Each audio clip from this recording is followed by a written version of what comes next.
মুহূর্তে যেটা বড় প্রশ্ন এবং বেশ কিছুদিন ধরে এটাই আলোচনার বিষয়, নির্বাচন কবে হবে। অন্তর্বর্তী সরকারের পক্ষ থেকে আগে যেমন বলা হয়েছিল ডিসেম্বর থেকে জুন মাসের মধ্যে নির্বাচন হবে, এরকম একটা বলা হয়েছিল। এখন কি সম্ভাবনা দেখা দিচ্ছে যা পরিস্থিতি হচ্ছে, এবং ডক্টর ইউনূস যেভাবে মাঝে মধ্যে এরকম হুমকি দিচ্ছেন, কি পরিস্থিতি দাঁড়াতে পারে বলে মনে হয়? মোটামুটি ওনার পার্টিগুলো ইলেকশন চাইছিল।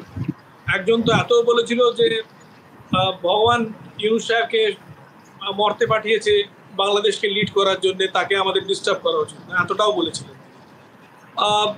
কারণ তারা জানে তারা ইলেকশনে কোনোদিন সক্রিয় হতে পারবে না। 5%-এর বেশি ভোট জামায়াতে ইসলামী কোনোদিন পায়নি।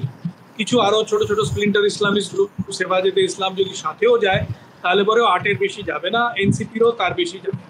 মোটামুটি ধরে রাখুন 8 থেকে 10% ওরা ভোট পেতে পারে, তার বেশি ওরা সমর্থন নেই। সেই ক্ষেত্রে ওরা ইলেকশনটা যতটা পারে ডিলে করতে চাই, কিন্তু ডিলে যতটা হচ্ছে ততটা বাংলাদেশের অর্থনীতি খারাপ হচ্ছে, বাংলাদেশে আরো কেওটিক সিচুয়েশন হচ্ছে, আইন শৃঙ্খলা থাকছে না, যে যাকে যে কোনো মব যেখানে গিয়ে যাকে ইচ্ছে লুটপাট করছে, মহিলাদের সঙ্গে দুর্ব্যবহার করছে, ধর্ষণের কেস অনেক বেরিয়ে এসছে। পুলিশ, এতগুলো পুলিশ হত্যা হওয়ার পরেও পুলিশের উপরেও আবার আক্রমণ চলছে। এই সিচুয়েশনে, এই কেওটিক সিচুয়েশন থেকে বাঁচাবার জন্য বাংলাদেশকে ইলেকশনের প্রচন্ড দরকার। ওয়াকার সাহেব বলেছেন যে ডিসেম্বরের শেষের মধ্যে উনি চান যে নতুন সরকার আসুক। এটা বলেছেন ওপেনলি না, এটা নাকি মিটিং এ বলেছেন, সেটা আমরা বিভিন্ন সূত্র থেকে জানতে পারছি। এবার ওরা এখন আবার বলছে ইলেকশনে যখন উঠছে তখন বিভিন্ন এনসিপি জামাত ইত্যাদি বলছে হ্যাঁ ইলেকশন ডিসেম্বর থেকে জুনের মধ্যে। কিন্তু আমার মনে হয় না যে বড় পার্টি বিএনপি এটা রাজি হবে, কারণ সত্যি কথা বলতে বড় পার্টি দুটোই, বিএনপি এবং আওয়ামী লীগ।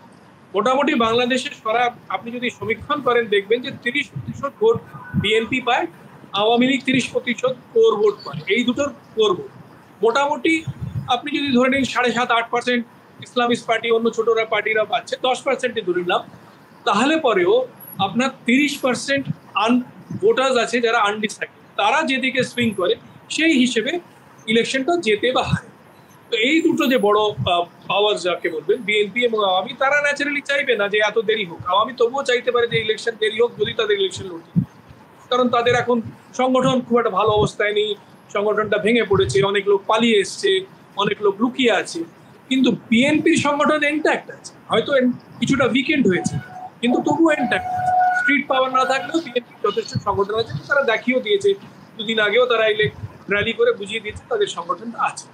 তো তারা চাইবে না দেরি হোক, দেরি হলে পরে তাদের স্ট্রিট পাওয়ার কমে যেতে পারে, ওয়াকওভার্স হতে পারে, প্রলোভন দিয়ে সরকারি পার্টি তাদের দলকে ভাঙতে পারে, সেগুলো তারা জানে। এবং সেই জন্য তারা চাইবে যে ইলেকশন যত তাড়াতাড়ি সম্ভব হোক, এবং আর্মিও তাই চাইবে, কারণ আর্মি চায় না, এই আর্মিটা চায় না যে তারা পাওয়ারটা সামনাসামনি নিক। কারণ ইউনাইটেড নেশনস এ চাকরি করা মানে বাংলাদেশ আর্মি যায়, ইউনাইটেড নেশনসের বিভিন্ন ডেপুটেশনে যায়, সেইগুলো যাতে কোনো রকমের হার্ট না হয়, আঘাত যাতে না হয় সেটা তারা চায়। কারণ যেই মুহূর্তে আর্মি কু করবে সঙ্গে সঙ্গে সেই জিনিসটা বন্ধ হয়ে যাবে। তো সেই জন্য তারা চাইবে ইলেকটেড গভর্নমেন্ট আসুক, এবং এত বড় বড় ডিসিশন, আরাকান করিডোর হবে কি হবে না, কি ফরেন পলিসি হবে, কিভাবে ইকোনমিটাকে আপনি এগিয়ে নিয়ে যাবেন, এটা একটা মানে গ্রামীণ ব্যাংক একটা সোশ্যাল এন্টারপ্রেনারের পক্ষে সেই সমাধানগুলো নেওয়া সম্ভব নয়। দেখা গেছে যে তিনি পারছেন, তারপরে ন্যাচারালি সাধারণ লোক চাইছে ইউনূস সরকার আস্তে আস্তে বেরিয়ে যায়। ইউনূস সরকার শুধু না, ইউনূস সাহেব নিজে শুধু নন, ওনারা এই যে অ্যাডভাইজার্স আর তাদের মানে ছেলে পোলাপান অ্যাডভাইজার এইসব তারা বলে, সাধারণ বাংলাদেশের আপনি কথা বলেন বুঝতে পারবেন। এবং সেই অবস্থায় তারা চাইবে যে ইলেকশন তাড়াতাড়ি হয়ে একটা নতুন একটা স্থিতির সরকার। তো স্থিতির সরকার আশা করছি যে আর্মি ইনসিস্ট করবে, তার ইনসিস্টেন্সে দৃঢ় থাকবে যে ডিসেম্বরের মধ্যে ইলেকশন হোক। এবং ইউনূস সরকার যদি না পারে তাহলে তারা ইউনূস সরকারকে আস্তে আস্তে করে বদলে দেবে, একটা অল পার্টি গভর্নমেন্ট নিয়ে আসবে যেখানে জামাতও থাকবে, এনসিপিও হয়তো থাকবে।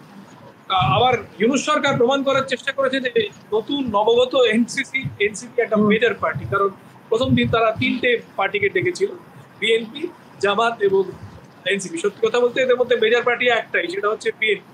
জামাতও মেজর পার্টি না, যার 5% ভোট সে মেজর পার্টি হয় না। তবে হ্যাঁ, সে একটা important party, it is an old party, it is predates Bangladesh. যদিও তার অনেক কন্ট্রোভার্সি আছে ৭১ নিয়ে ইত্যাদি, কিন্তু it's a political party, let us face. বাকি ছোট ছোট পার্টিদের ডেকেছেন তিনি, আজকে তাদের সঙ্গে কথা বলবেন। কিন্তু এনসিপি সেই ছোট পার্টিদের সঙ্গে অ্যাকচুয়ালি সত্যি কথা তাদের সমকক্ষ, বিএনপি বা জামাতের সমকক্ষ নয়। পার্টির যখন অল পার্টি গভর্নমেন্ট হবে তখন অবভিয়াসলি বিএনপির সংখ্যা বেশি থাকবে, আওয়ামী লীগ যদি নাও থাকে ইন্ডিপেন্ডেন্ট লোক রাখতে হবে যারা ভয়েস অফ দ্য পিপল কিছুটা কনভে করতে পারবে, জামাত থাকতে পারবে, অন্য ছোট ছোট পার্টি থাকবে। জয়ন্তদা, আমার পরের প্রশ্ন এটাই ছিল যে এনসিপি নতুন তৈরি হওয়া দল, এনসিপির জনসমর্থন কিরকম এবং তারা এই মুহূর্তে কি অবস্থায় রয়েছে? কারণ যে জুলাই বিপ্লব যেটাকে বলা হয়, বাংলাদেশের মানুষ বলেন জুলাই বিপ্লবের পর এই এনসিপি দল যারা তৈরি করেছেন তারা তারই নেতৃত্বে ছিলেন। সাধারণ মানুষের সমর্থন তাদের প্রতি কিরকম রয়েছে? খুব একটা মনে হচ্ছে না আছে, কারণ আজ লেটেস্ট শো অফ স্ট্রেংথ যেটা চেষ্টা করলো সেটা তো একেবারেই ফ্লপ শো হয়ে গেল, ১০০-২০০টা লোক এসছে। তো ১ নম্বর সেটা, দ্বিতীয় নম্বর প্রথম যখন জুলাই অভ্যুত্থান হয়েছিল তখন সেটা শুধু একটা দল করে, সেটা এনসিপিতে যে ছাত্ররা আছে তারাই শুধু করেনি, তাতে জামাত একটা বিরাট বড় রোল প্লে করেছিল। সত্যি কথা বলতে স্ট্রিট পাওয়ার, মারামারিটা, আওয়ামী ছাত্রলীগের সঙ্গে মারামারিটা বা এমনকি পুলিশের সঙ্গে মারামারি, ধস্তাধস্তি, ফায়ারিং, কারণ there has been exchange of firing, নাহলে পরে এত কোনো সোলজার মরতে পারে না, তারা তো have been shot dead. And Jamaat নিজে অ্যাকসেপ্ট করেছে, এরা সবাই অ্যাকসেপ্ট করেছে যে there was a fighting. So সেই স্ট্রিট পাওয়ারটা, সেই স্ট্রিট সেটটা কিন্তু জামাত দিয়েছিল ১ নম্বর।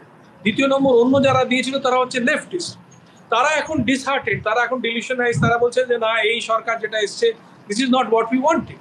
দে হ্যাভ ডিস্টেন্স দেমসেলস, অ্যাকসেপ্টিং ১ জন পিনাকি ভট্টাচার্য টাইপের লোক যারা দোজ আর আনশিওর তাদের পলিটিক্যাল স্ট্যান্ডটা কোথায়, জামাত না লেফট না আল্ট্রা লেফট না ট্রটস্কিয়াইট না প্রোচায়না, তারা এই সরকারকে সমর্থন দিচ্ছে। বাকি মোটামুটি বেশিরভাগ লেফটিস্টরা এখন এই সরকার থেকে দূরে সরে এসছে। তো কনসিকুয়েন্টলি এনসিপি স্ট্রেংথ খুবই মিনিমাল, এবং আই উড বি সারপ্রাইজ যদি এনসিপি 2%-এর বেশি ভোট পায় in any free and fair election.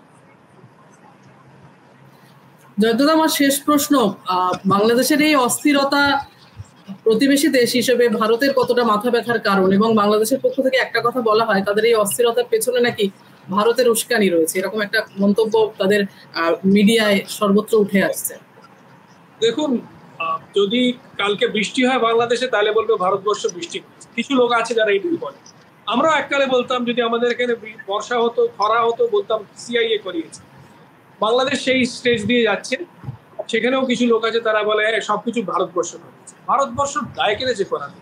Bharatvarsha has a hands of policy as far as Bangladesh in the current state is concern. তারা বলছে এই কারেন্ট গভর্নমেন্টের সঙ্গে আমরা কোনো মেজর ডিল, এদের সঙ্গে আমরা কথাবার্তা বলবো, যা যা একটা সরকার পাশের বাড়ির লোকের সঙ্গে কথা বলা দরকার সেটা করবো, কিন্তু কোনো মেজর ডিল আমরা করব না, কোনো রকমের চুক্তি এদের সঙ্গে আমরা সই করব না।